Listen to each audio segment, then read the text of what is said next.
नई नई शादी हुई थी। लड़का लड़की आपस में बहुत प्यार करते थे। लड़की के माँ बाप तो थे नहीं, रिश्तेदारों ने मिलकर उनकी शादी करवाई थी। सपनों से भरी आंखें लिए वो अपने पिया के घर आई, एक नया संसार बसाने। मगर ससुराल में कदम रखते ही उसे एक अलग दुनिया का सामना करना पड़ा। कुछ दिन बीते नहीं कि घर में दहेज का जहर घुलने लगा। तुम क्या लाई हो? हर बात में यह सवाल उसे कचोटता रहा। उसे ऐसे देखा जाता जैसे वो कोई खाली हाथ आई हो, एक बोझ हो। छोटी छोटी गलतियों पर भी उसे ऐसे सुनाया जाता मानो उसने कोई बड़ा गुनाह कर दिया हो। एक दोपहर अनजाने में रसोई का फ्रिज खुला रह गया।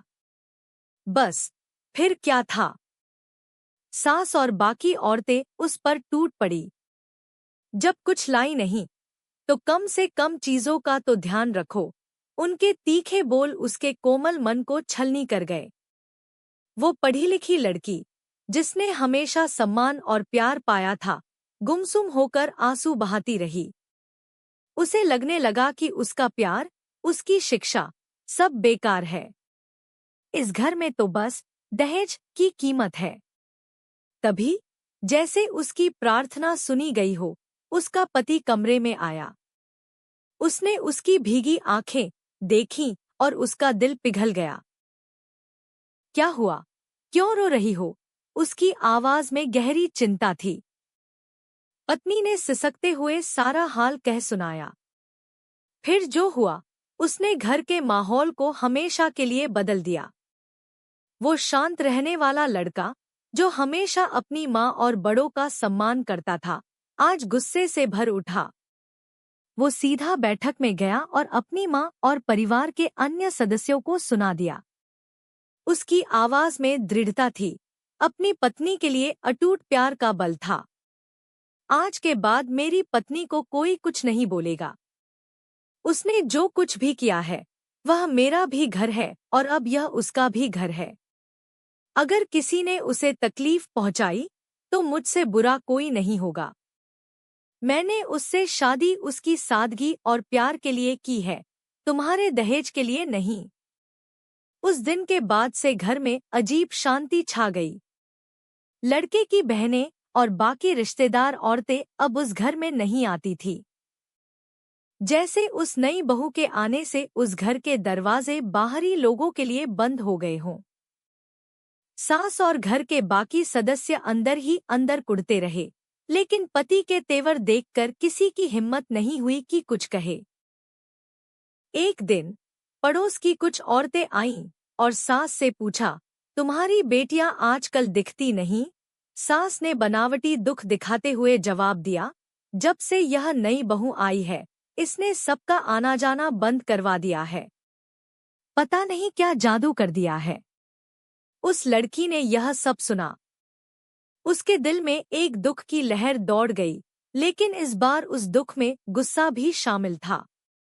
उसे एहसास हुआ कि उसे अब चुप नहीं रहना है। उसे अपनी आवाज उठानी होगी। एक सुबह जब सास उसे ताना मार रही थी, तो वो पलट गई। उसकी आवाज में अब डर नहीं, आत्मविश्वास था। आपने मुझे हमेशा क्या लाई हो कहकर नीचा दिखाया है, लेकिन आपने यह कभी नहीं देखा कि मैं क्या हूँ। मैं पढ़ी लिखी हूँ, समझदार हूँ और सबसे बढ़कर मैं आपके बेटे से सच्चा प्यार करती हूँ। अगर आपके लिए सिर्फ दहेज मायने रखता है, तो शायद आपने रिश्तों की असली कीमत कभी समझी ही नहीं। उसकी इस बुलंद आवाज ने पूरे घर को हिला दिया। सास और बाकी लोग उसे हक्के बक्के होकर देखते रह गए। उस दिन के बाद से घर का माहौल थोड़ा बदला। पति हमेशा उसके साथ खड़ा रहा और धीरे धीरे उसने अपने परिवार को भी अपनी पत्नी की इज्जत करना सिखा दिया। वो लड़की उस घर में सिर्फ एक बहू बनकर नहीं रही, बल्कि एक ऐसी आवाज बनकर उभरी जिसने दहेज की घिनौनी रस्म के खिलाफ अपनी बुलंद आवाज उठाई। उसने दिखा दिया कि एक पढ़ी लिखी और आत्मसम्मान वाली महिला किसी भी बंधन को तोड़ सकती है। उसने उस घर में प्यार और सम्मान की नई नींव रखी, जहां कभी सिर्फ दहेज का बोलबाला था। उसकी कहानी उन सभी लड़कियों के लिए प्रेरणा है जो चुपचाप अत्याचार सहती हैं। याद रखो, तुम्हारी आवाज में वो ताकत है जो दुनिया बदल सकती है। अब आप ही बताइए, आपकी राय में इस कहानी में गलती किसकी थी? क्या लड़की को और समझदारी दिखानी चाहिए थी? क्या लड़के को पहले से सब कुछ भांप लेना चाहिए था? या फिर ससुराल वालों की दहेज की लालच ही इस पूरे झगड़े की जड़ थी? अपनी राय हमें कमेंट में जरूर बताएं। अगर आपको भी लगता है कि दहेज एक सामाजिक बुराई है और हर लड़की को सम्मान से जीने का हक है, तो इस वीडियो को लाइक जरूर करें। इसे ज्यादा से ज्यादा लोगों तक शेयर करें, ताकि यह जरूरी संदेश सब तक पहुंचे। और हाँ, ऐसी और भी दमदार कहानियां सुनने के लिए हमारे चैनल को सब्सक्राइब करना न भूलें। आपकी एक छोटी सी कोशिश किसी की जिंदगी बदल सकती है। धन्यवाद।